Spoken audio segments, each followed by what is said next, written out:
Dicen que el día de tu boda se supone que debe ser el más feliz de tu vida. Lo que nunca te dicen es que, a veces, se convierte en el día en que finalmente dejas de fingir que tu familia merece tu amor. Mi nombre es Aubrey Hayes, y esta es la historia de cómo convertí mi boda en la peor pesadilla de mi familia. Creciendo en los suburbios de Chicago, siempre fui la sombra bajo la luz de mi hermano mayor, Caleb. Mientras él encantaba sin esfuerzo a maestros y vecinos con su talento deportivo y su sonrisa arrogante, yo me refugiaba en los libros y el arte, con la esperanza desesperada de que la excelencia académica me ganara aunque fuera una fracción de la atención que él recibía sin intentarlo. Mis padres, Greg y Cynthia Hayes, dejaron claras sus preferencias desde muy temprano. Greg, dueño exitoso de una constructora con conexiones políticas en todo Illinois, veía en Caleb su legado. Cynthia, una ex reina de belleza convertida en socialité, consideraba a su hijo la prueba de su supuesta superioridad genética, y a mí como un accidente desafortunado. El patrón se estableció rápido. Cuando Caleb llevaba a casa calificaciones de CS y DS, era cosas de muchachos. Cuando yo me gradué como valedictorian, papá apenas levantó la vista del periódico para gruñir un reconocimiento. Cuando Caleb fue arrestado a los 17 por beber y hacer vandalismo, papá llamó a sus contactos para desaparecer el problema. Cuando obtuve una beca completa en la Universidad Northwestern, mamá se quejó de que mi éxito haría quedar mal a Caleb en las reuniones familiares. Pasé 26 años tratando de comprar su amor con logros. Me convertí en directora de marketing de una firma prestigiosa en el centro de Chicago. Les compraba regalos caros que apenas podía costear. Iba a cada reunión familiar con una sonrisa forzada, soportando las crueles bromas de Caleb y la indiferencia de mis padres. Me convencí de que, si lograba lo suficiente, si sacrificaba lo suficiente, algún día verían mi valor.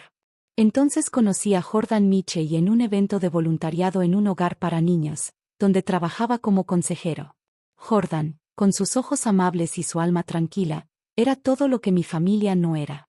Creció en hogares de acogida, entendía el rechazo y el abandono de maneras que lo hacían valorar la conexión genuina. Vio a través de mi fachada perfeccionista y encontró a la niña herida que había debajo. Por primera vez en mi vida, me sentí realmente amada y valorada. Cuando Jordan me propuso matrimonio después de 2 años juntos, estaba extasiada. Finalmente tendría una familia que me eligiera, que me celebrara, que me viera como alguien digna de amor. Me lancé a planear la boda con un entusiasmo casi obsesivo, decidida a crear la celebración perfecta de nuestro amor. Los problemas empezaron durante la cena de compromiso en el Palmer House, en el centro. Caleb, ya con 28 años y viviendo del dinero de papá mientras fingía trabajar en la constructora, apareció borracho y agresivo. Pasó la noche haciendo comentarios hirientes sobre los orígenes de Jordan y cuestionando si un caso de caridad era suficiente para una Hayes. Cuando Jordan respondió con calma, Caleb subió el tono, proclamando que obviamente Jordan solo quería el dinero de la familia. La respuesta de mis padres fue la típica. Me callaron cuando intenté defender a Jordan, murmurando que no hiciera un escándalo.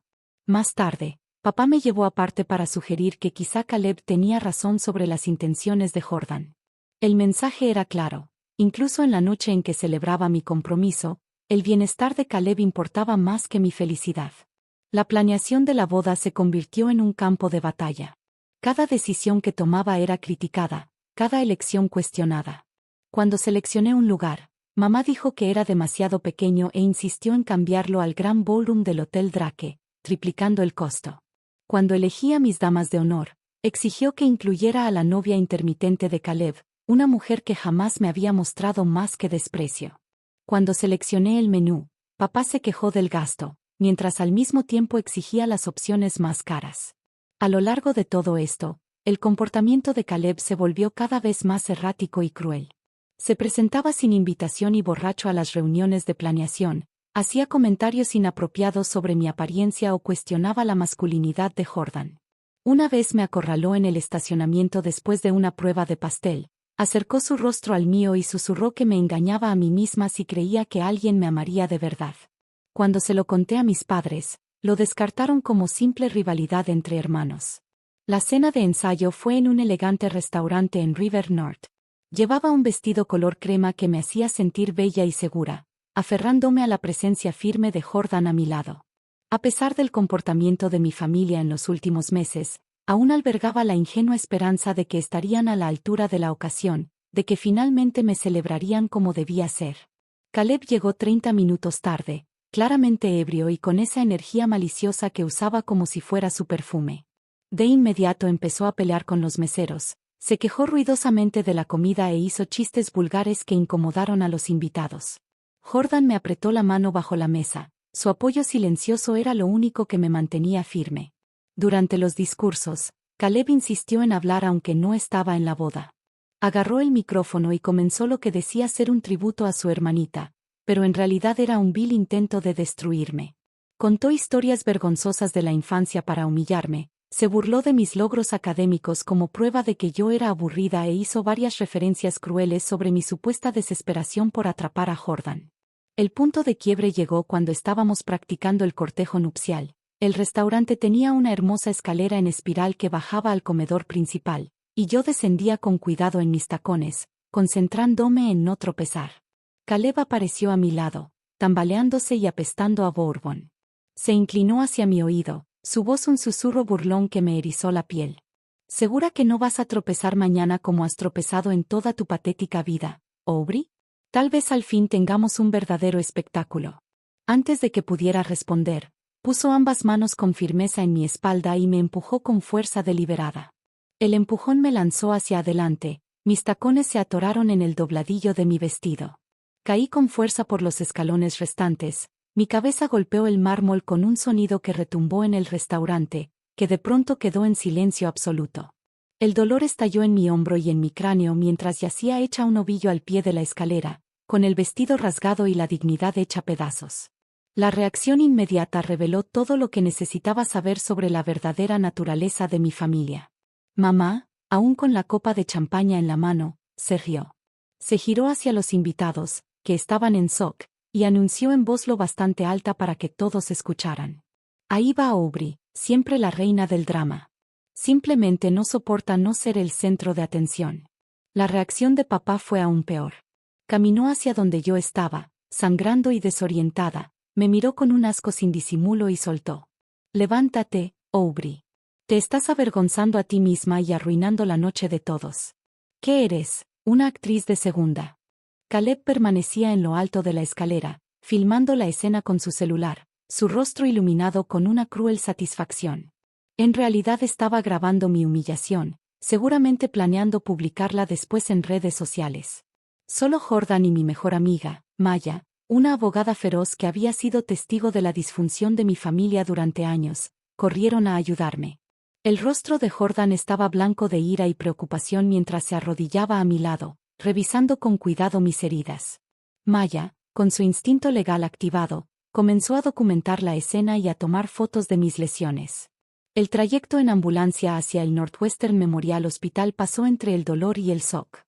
Jordan me sostuvo la mano que no estaba lastimada, mientras Maya nos seguía en su auto. Ellos me daban el apoyo que mi propia familia no se molestó en ofrecer. Las radiografías revelaron una clavícula rota y una conmoción cerebral leve. Pero el daño emocional fue mucho más profundo que cualquier herida física. Esa noche, acostada en la cama del hospital, con Jordan durmiendo intranquilo en la silla a mi lado, algo cambió dentro de mí. La niebla de negación que había nublado mi juicio por 26 años al fin se disipó, revelando la realidad tóxica que había tratado desesperadamente de ignorar. Mi familia no solo me descuidaba, me despreciaba activamente. Llevaban décadas destruyendo mi autoestima de manera sistemática, y yo se los había permitido. Pero ahí, mirando el rostro sereno de Jordan bajo la tenue luz del hospital, tomé una decisión que lo cambiaría todo. Estaba harta de ser su víctima. Estaba harta de sacrificar mi felicidad por personas que celebraban mi dolor. Mañana debía ser mi boda, y lo sería, pero no de la forma que nadie esperaba. A la mañana siguiente, me di de alta en contra de las indicaciones médicas, con el brazo en cabestrillo y la determinación ardiendo en mi pecho. Jordan intentó convencerme de posponer la boda, preocupado por mis heridas y mi estado emocional. Pero nunca había estado más segura de algo en mi vida. En lugar de ir a casa a enfrentar la inevitable indiferencia de mi familia respecto a lo ocurrido la noche anterior, Jordan y yo nos registramos en un pequeño hotel boutique en Lincoln Park. Mientras él salió a comprar mi medicamento, Hice la llamada más importante de mi vida. Eleanor Vance, dueña del jardín en Grant Park y de la empresa de catering que originalmente habíamos querido antes de la interferencia de mamá, atendió mi llamada. Eleanor, una mujer de más de 70 años con mirada aguda, había sido la mejor amiga de mi abuela y una de las pocas personas que alguna vez me mostró bondad genuina. Tenía fama en la sociedad de Chicago de obrar milagros y no tolerar tonterías. Cuando le conté lo sucedido esa mañana, con la voz aún rota de tanto llorar, escuchó mi historia con creciente indignación. Al terminar, guardó un largo silencio antes de hablar con una voz firme como acero envuelto en seda. Cariño, tu abuela se revolcaría en su tumba si supiera cómo te han tratado. Pero también estaría orgullosa de lo que estás a punto de hacer. Ahora, dame 3 horas y la lista original de invitados. Es hora de mostrarle a Chicago cómo se ve una verdadera boda Hayes. Lo que Eleanor logró en esas 3 horas fue nada menos que un milagro. Reubicó toda nuestra celebración en su jardín privado, un oasis escondido detrás de su restaurante, reservado solo para las ocasiones más especiales. Contactó a todos los proveedores y reorganizó todo con la eficiencia de un general militar. Y lo más importante, llamó personalmente a cada invitado de la lista revisada para invitarlos a una ceremonia íntima, mucho más significativa que el despliegue ostentoso que mis padres habían exigido. La nueva lista de invitados fue cuidadosamente seleccionada. Ya no estaban los socios de negocios de mis padres ni sus conocidos arribistas. En su lugar, invitamos a mis verdaderos amigos del trabajo y de la universidad, a los colegas de Jordan del hogar infantil y a varias familias a las que habían ayudado a lo largo de los años. Eleanor también invitó en secreto a 3 mujeres sobrevivientes de violencia doméstica, incluyendo a una que había sido ayudada por la consejería de Jordan. Estas mujeres serían testigos poderosos de lo que realmente significa una familia. A la 1 en punto, mis padres, Caleb y sus invitados llegaron al Hotel Drake y encontraron el salón de baile cerrado y vacío. Guardias de seguridad contratados por Eleanor, ya informados de la situación, les dijeron amablemente que no había ninguna boda Hayes programada en ese lugar. Cuando papá intentó imponerse y exigir hablar con el gerente, le informaron que la reservación había sido cancelada y el depósito perdido por motivos de seguridad tras el incidente de la noche anterior. Mamá me llamó de inmediato, su voz chillona de pánico y furia. Aubrey Hayes, vienes a este hotel ahora mismo. Tenemos a 300 personas esperando una boda y no vas a avergonzar más a esta familia. Contesté al tercer timbrazo, con una voz más calmada de lo que había estado en años. Hola, madre. Lamento la confusión, pero si hay una boda Hayes hoy. Solo que sucede en otro lugar, con gente que de verdad se preocupa por Jordan y por mí. El silencio que siguió fue ensordecedor, antes de que explotara. Ingrata mocosa. Después de todo lo que hemos hecho por ti, de todo lo que te hemos dado, ¿así nos pagas? ¿Todo lo que me han dado? Reí, sorprendida por la genuina diversión en mi propia voz. ¿Te refieres a la clavícula rota de anoche? ¿O a los 26 años haciéndome sentir inútil? No sé qué crees que me han dado, mamá, pero ya no quiero nada de eso. Colgué y bloqueé sus números de inmediato. Por primera vez en mi vida adulta, me sentí verdaderamente libre. Mientras tanto, en el jardín de Eleanor, la magia sucedía. El espacio se transformó en un cuento de hadas. Rosas blancas trepaban los muros de piedra y las luces colgantes formaban un dosel sobre nuestras cabezas. La lista de invitados era más pequeña, pero el amor en ese lugar era abrumador. El rostro de Jordan cuando me vio caminar hacia el altar con el vestido de novia vintage de mi abuela, que había recuperado en secreto del ático de mamá meses antes, valió cada segundo de dolor que había soportado. Nuestros votos fueron personales y sinceros, hablando de nuestro viaje desde infancias rotas hasta formar una familia elegida. Cuando Jordan prometió amarme y protegerme por el resto de su vida, varios invitados se limpiaron las lágrimas. Cuando yo prometí elegirlo todos los días y nunca volver a conformarme con menos de lo que merezco, los aplausos fueron atronadores. Aunque era un grupo pequeño, Eleanor había contratado a un fotógrafo, y las fotos de ese día muestran exactamente lo que debían: 2 personas rodeadas de amor, comenzando su vida juntas con alegría y esperanza, no con obligación ni apariencias. La recepción fue íntima y perfecta, llena de conversaciones genuinas y brindis sinceros de personas que realmente nos conocían y amaban. Una de las sobrevivientes de violencia doméstica invitadas por Eleanor se levantó durante la cena y contó cómo la consejería de Jordan la ayudó a escapar de su agresor y reconstruir su vida. Otra habló de cómo ver el amor real en acción le dio esperanza para su propio futuro. Esos eran los testigos que quería para mi matrimonio, personas que entendían la diferencia entre el amor y la manipulación. Pero incluso mientras Jordan y yo celebrábamos nuestro nuevo comienzo, Eleanor estaba preparando el escenario para el ajuste de cuentas que mi familia tanto merecía. Había pasado años viendo a mi abuela preocuparse por mí, notando el dolor en sus ojos al presenciar cómo su nieta era lentamente aplastada. Eleanor llevaba meses reuniendo información sobre mi familia, usando su extensa red de contactos en Chicago. La mañana después de la boda, en lugar de salir de luna de miel, Jordan y yo nos reunimos con Eleanor en su restaurante. Llegó con un grueso folder manila que puso sobre la mesa con la satisfacción de una mujer que había esperado años para ese momento.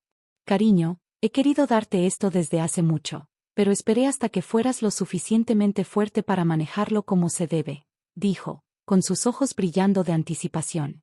El folder contenía los resultados de una investigación privada que Eleanor había encargado sobre las actividades de mi hermano. Lo que encontramos dentro fue mucho peor de lo que jamás imaginé. Caleb no era solo un borracho y un abusador. Era un depredador que había sido protegido por el dinero y las conexiones de mi padre durante años. La documentación revelaba 3 incidentes separados de agresión, incluyendo uno que dejó a una joven permanentemente discapacitada y otro de agresión sexual en una fiesta universitaria que papá encubrió con sobornos a funcionarios y a la familia de la víctima. Había reportes policíacos enterrados, expedientes médicos sellados y un rastro de documentos que mostraban exactamente cómo mi padre había usado sus conexiones políticas para mantener a Caleb fuera de prisión.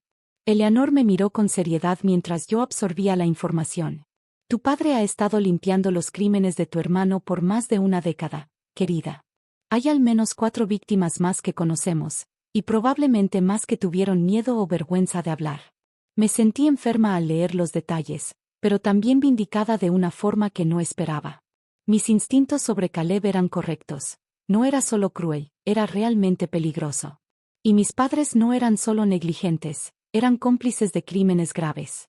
¿Qué hacemos con esto?, preguntó Jordan, pálido, leyendo por encima de mi hombro. Eleanor sonrió con dureza. Nos aseguramos de que la gente adecuada lo vea, y de que haya consecuencias esta vez. El plan que desarrollamos en la siguiente semana fue metódico y devastador. Eleanor tenía conexiones en los medios, en el ámbito legal y en comunidades de justicia social de todo Chicago. Filtramos la información con cuidado a periodistas de investigación del Chicago Tribune y del Sun-Times. Enviamos tips anónimos a la fiscalía y compartimos documentos con varias organizaciones de derechos de las mujeres. Pero no nos detuvimos ahí. Eleanor me ayudó a redactar un relato detallado de mis propias experiencias, que compartimos en redes sociales y enviamos a todos los invitados originales de mis padres. La publicación se volvió viral en cuestión de horas, compartida por miles de personas que reconocieron en mi historia sus propias vivencias con familias tóxicas. La respuesta fue rápida y despiadada. La constructora de papá, que estaba a punto de recibir un contrato importante con la ciudad, fue eliminada inmediatamente de la consideración cuando estalló la noticia de los encubrimientos. Varios clientes de larga data cancelaron contratos, y sus socios comenzaron a distanciarse en silencio de la empresa. En menos de 2 semanas, la empresa que había tardado 3 décadas en construirse estaba en caída libre. La vida de Caleb se desplomó todavía más dramáticamente. Su alma mater inició una investigación que terminó con la revocación de su título. La compañía donde se había estado rascando la panza en un puesto que papá le había conseguido lo despidió de inmediato. Lo más satisfactorio fue que varias de sus víctimas decidieron hablar públicamente, inspiradas por la atención que el caso estaba recibiendo. Al fin se presentaron cargos criminales, y esta vez, la influencia de papá no bastó para hacerlos desaparecer. Las consecuencias sociales fueron igual de devastadoras. Los círculos de la élite de Chicago, a los que mi madre había intentado entrar durante décadas, le dieron completamente la espalda. Las invitaciones dejaron de llegar. Los puestos en juntas de beneficencia se retiraron discretamente y los viejos amigos de la familia comenzaron a evitarlos en eventos públicos. 3 semanas después de nuestra boda, mamá me llamó desde un número privado, llorando y desesperada. Aubrey, Por favor, tienes que parar esto. Estás destruyendo todo por lo que hemos trabajado, todo lo que esta familia ha construido. Caleb es tu hermano. ¿Cómo puedes hacerle esto a tu propia sangre? Yo había estado esperando esa llamada, y mi respuesta fue calmada y firme. Mamá, yo no destruí a esta familia. Solo dejé de protegerla de las consecuencias de sus propias acciones. Todo lo que está pasando ahora es resultado de las decisiones que tú y papá tomaron una y otra vez durante años. Pero te amábamos, protestó débilmente. Te dimos todo. No, respondí con firmeza. No me dieron nada más que dolor y me enseñaron a agradecerlo. Pero soy una aprendiz lenta, mamá. Me tomó 26 años darme cuenta de que el amor no se supone que duela. Por favor, susurró. ¿No hay nada que podamos hacer? ¿Alguna forma de arreglar esto? Me quedé pensando un momento. Podrías empezar por responsabilizarte de lo que Caleb ha hecho en lugar de encubrirlo. Podrías reconocer el daño que han causado en lugar de negarlo. Podrías conseguirle la ayuda que necesita en lugar de seguirlo consintiendo, pero los dos sabemos que no harán nada de eso. Colgó sin decir una palabra más, y yo bloqueé ese número también. El capítulo final en la caída de mi familia llegó 6 meses después, cuando Caleb fue declarado culpable de múltiples cargos de agresión y sentenciado a 8 años de prisión. El negocio de papá se declaró en bancarrota, y mis padres se vieron obligados a vender su mansión en Winnetka y mudarse a un pequeño condominio en un suburbio menos prestigioso. La rehabilitación social en la que habían invertido décadas se evaporó por completo. Mientras tanto, Jordan y yo usamos nuestros ahorros combinados y una generosa donación anónima de Eleanor para abrir el Centro Second Chance, un espacio de consejería y apoyo para sobrevivientes de abuso familiar y violencia doméstica. Nuestro primer local fue un almacén remodelado en Logan Square. Lo llenamos con muebles cómodos, artesanador y, lo más importante, espejos con mensajes inspiradores grabados en ellos. El lema del centro, exhibido con orgullo en el vestíbulo, decía: no eres el reflejo de su crueldad. Un mensaje que ojalá alguien me hubiera dado décadas atrás. Nuestra primera clienta fue una adolescente llamada Sara, cuyos padres la habían convencido de que no valía nada porque no podía cumplir con sus expectativas imposibles. Mientras me sentaba con ella en la sala de admisión, viéndola luchar por poner en palabras sentimientos que yo conocía demasiado bien, entendí que mi doloroso camino me había llevado exactamente a donde debía estar. 6 meses después de abrir, habíamos ayudado a más de 200 personas a poner límites a familiares tóxicos, escapar de relaciones abusivas y reconstruir su autoestima. La experiencia de Jordan en consejería de trauma, combinada con la mía personal, creó un enfoque único que resonaba con personas a las que les habían dicho toda la vida que la lealtad familiar importaba más que su propia seguridad. Una mañana, casi un año después de nuestra boda, estaba pintando el marco de nuestra puerta principal cuando una joven con un yeso en el brazo se detuvo a leer el letrero. Tendría unos 20 años y la misma expresión atormentada que yo había cargado casi toda mi vida adulta. ¿De verdad este lugar es para personas como yo? Preguntó en voz baja. Dejé mi brocha y le sonreí. Este lugar es para personas como nosotras, le dije. Y lo primero que debes saber es que mereces mucho más de lo que te trajo aquí. Entonces comenzó a llorar, con esos sollozos profundos y liberadores que llegan cuando alguien, por fin, se siente lo bastante seguro para bajar la guardia. La abracé en los escalones de nuestro centro hasta que estuvo lista para entrar y empezar su propio camino hacia la sanación. Esa tarde, mientras Jordan y yo cerrábamos el centro y caminábamos hacia el auto, alcancé a ver mi reflejo en la ventana del frente. Por primera vez en mi vida, realmente me gustó lo que veía. No porque fuera perfecta, sino porque al fin era auténticamente yo.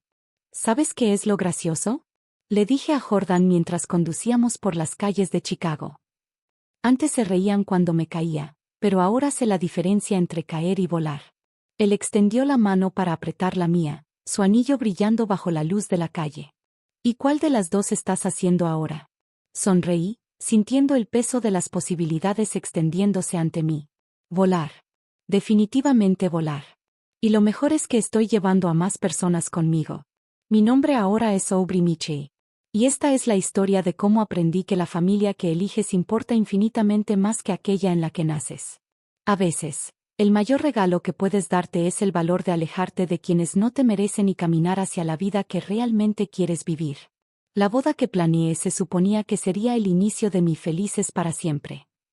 En cambio, se convirtió en el día en que por fin empecé a vivir.